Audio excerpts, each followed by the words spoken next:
at the gym I work at. She's a fellow personal trainer.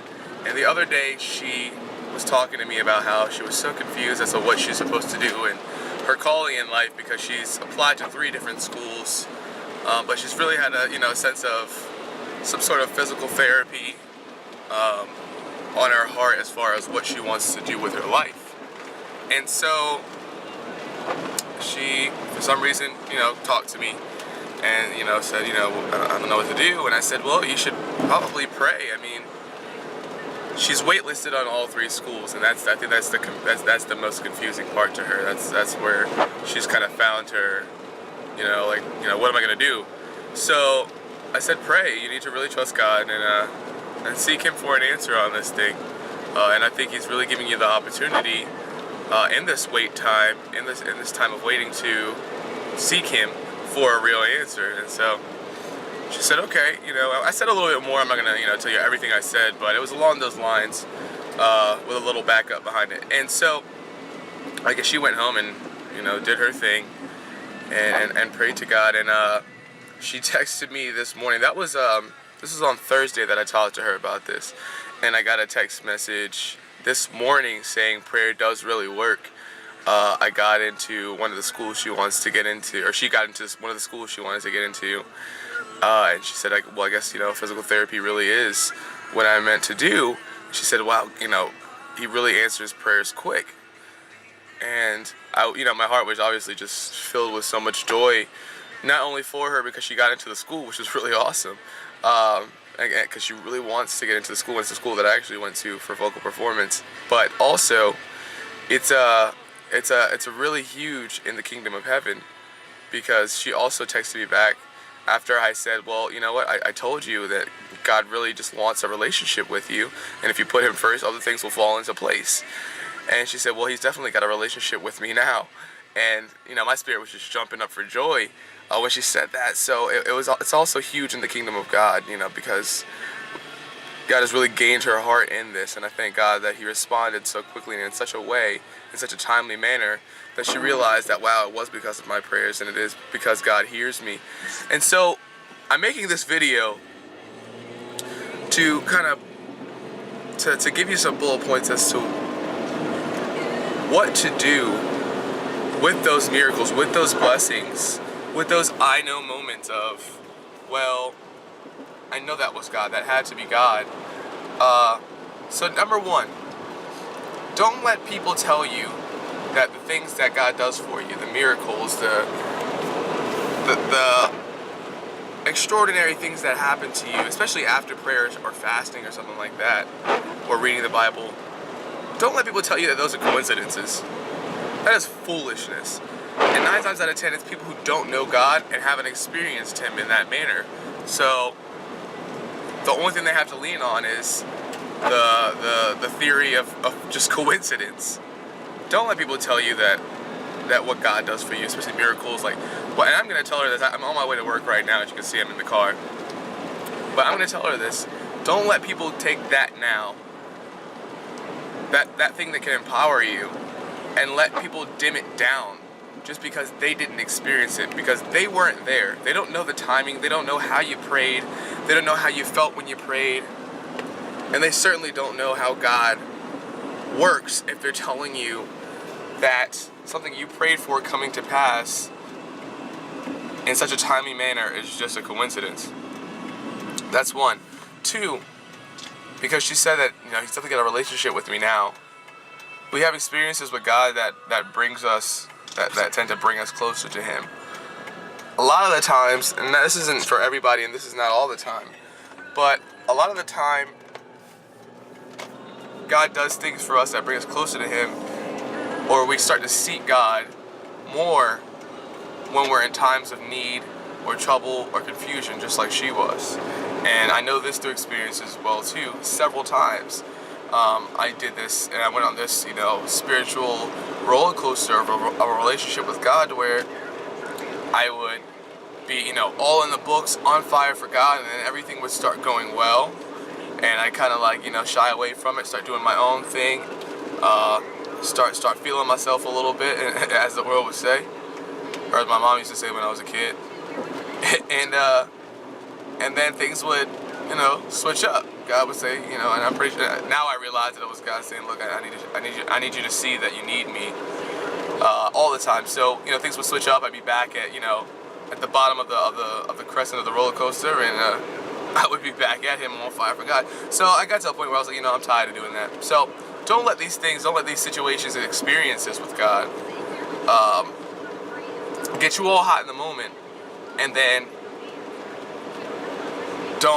then fade away.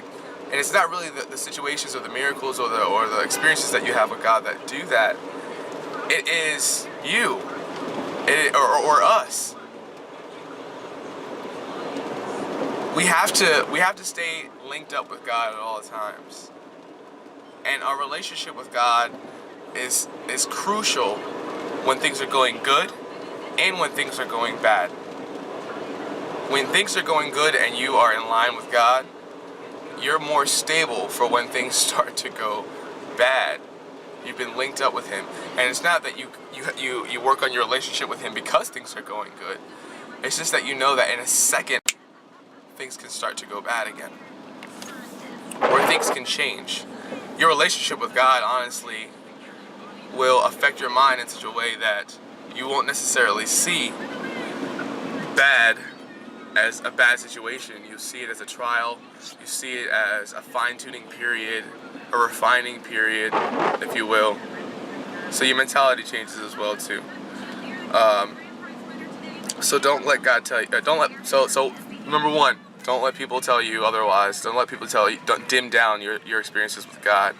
Two, don't get hot in the moment. Don't become on fire because of this thing, and then let that fade away.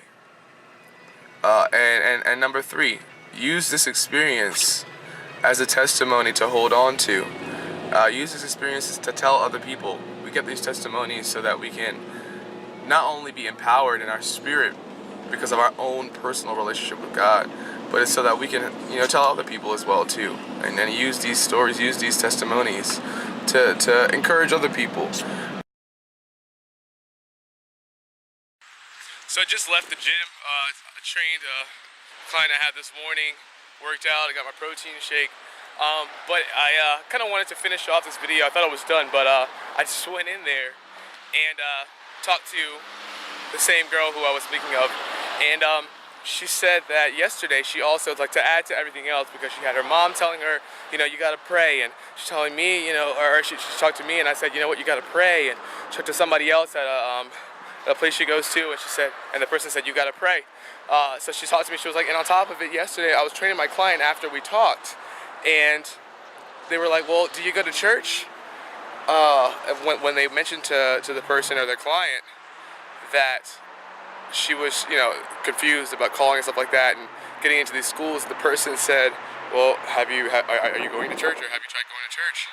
And so it just blew her mind that she's getting it from all different angles. And so my suggestion to you would be, or to anybody who's confused about their calling, is to not ignore the signs. Like, even if it doesn't have to do with your calling, whatever situation it is, God is usually calling out to you. If you're already not connected to Him, usually He's calling out to you in some way, shape, or form. Just don't ignore the signs. He makes it pretty easy, and we have a tendency to make it more complicated than it really is. So just keep your eyes open, keep your ears open, and listen from your heart. You know what I mean? But I just wanted to add that to the video. Take care.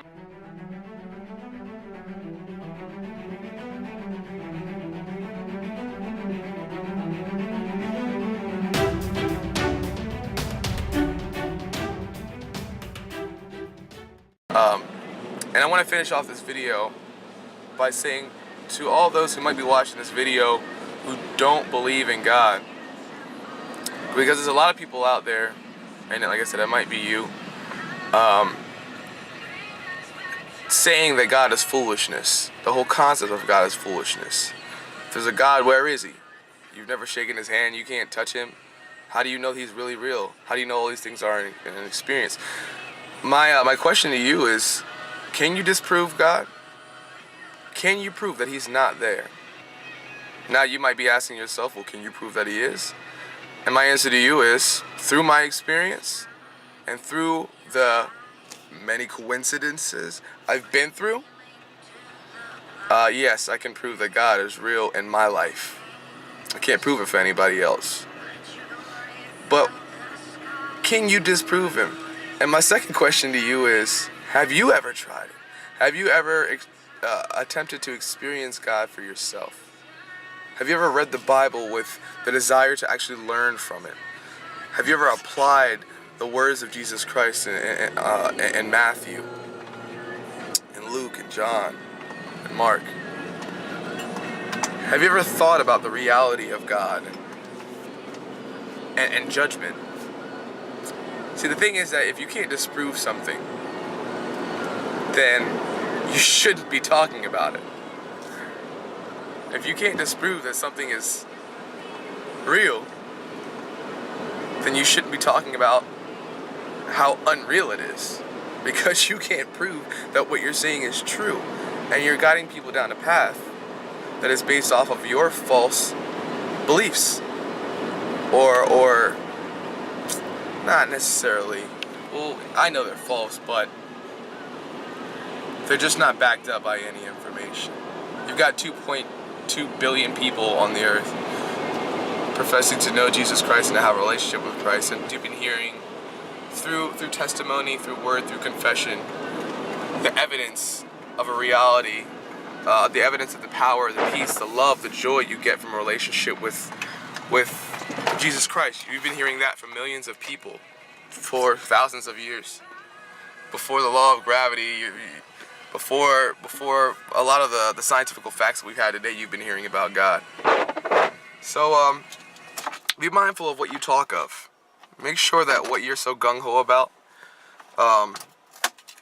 is backed up. Make sure you can prove that what you're talking about is real. Don't guide people down a path that you're not sure of.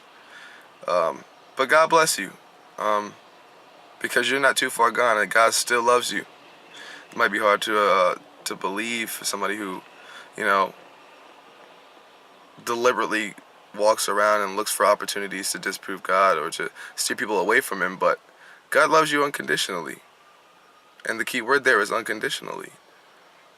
And He's still there with an open arms to you, saying, look, if you want to give me a shot, you've given the world a shot, you've given everything else a shot. You've tried handling everything by yourself. But there's some things, and I find that there's many things that we can't do by ourselves that we honestly need God for. So, give Him a shot. And I can confidently say that if you apply the precepts of the Bible, if you start to pray to God and talk to Him on a daily basis, create a relationship with Him just like you would a spouse or a friend, and you start living this thing, then you'll see fruits being bared from that tree daily. In your emotions and how you affect people and how you handle situations, in your inner peace and your inner joy, sense of fulfillment, your purpose. Everything will begin to change for you